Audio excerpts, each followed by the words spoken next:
जरा आम्ही लाऊडस्पीकर वरती करतो, तुम्ही काय नियोजन केलंय तेवढं सांगा, म्हणजे ते बरं पडेल आम्हाला. हा सांगा साहेब.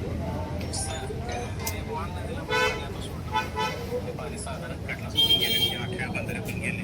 आपण साधारण 14 बंधाऱ्यापर्यंत पाणी न्यायचं नियोजन यावर्षी आहे सर. नदीला आपल्याला पाणी मुबलक आहे, पाण्याची अडचण नाही आम्ही, पंपाची पण अडचण नाही. फक्त आता कालावधी काय झाले, एका वेळी आम्ही मान नदी जर चालू केल्यानंतर आपल्याकडे कवटेमाला, सांगोला, आटपाडी हे सगळ्यांच्याकडनं एकत्रित मागणी आले. मग ते सगळ्यांना आपण पाणी जर चालू केलं असेल तर काय व्हायला टेलला कोणाच्याच पाणी पोहोचेना, म्हणजे ते मान नदीला पूर्ण जाईना, पूर्ण त्या सांगोल्याला टेलला जाईना, कवटेमाकाळला पूर्ण जाईना. म्हणून जरा म्हणजे विनंती अशी होती सर की ते पाणी सगळं आधी पहिल्यांदा मान नदी पूर्ण करून घेऊया. एक 4-5 दिवसात होऊन जाईल सगळा फ्लो. जर आपण तिकडे सोडला तर सगळे पंप आपण तिकडे लागले, हे झाल्यानंतर मग बाकी सगळं पूर्ण क्षमतेने आमची चालू शकते. 250-300 दिवसांना सांगोला चालू शकते. टेलला आपल्याला अगदी गुरुवारी शेवटच्या ज्या व्यतिरिक्त काढला त्या सगळ्या पूर्ण होऊ शकतो.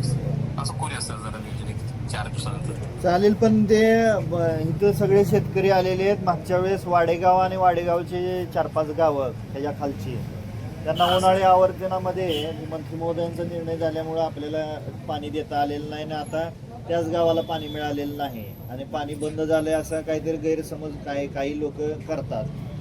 तो तुम्ही पूर्ण जास्ती फ्लोनी जर तुम्ही पाठवलं पाणी तर ते बरं पडेल.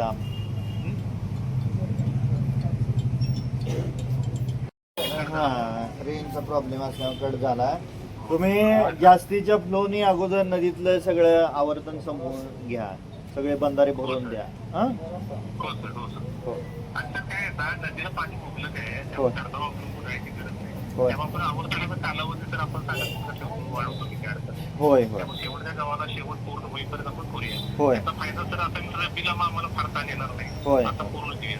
होय होय चालू केलं की सर आपल्याला मी कल्पना देतो. हो, आजच्या आजच चालू करून घ्या.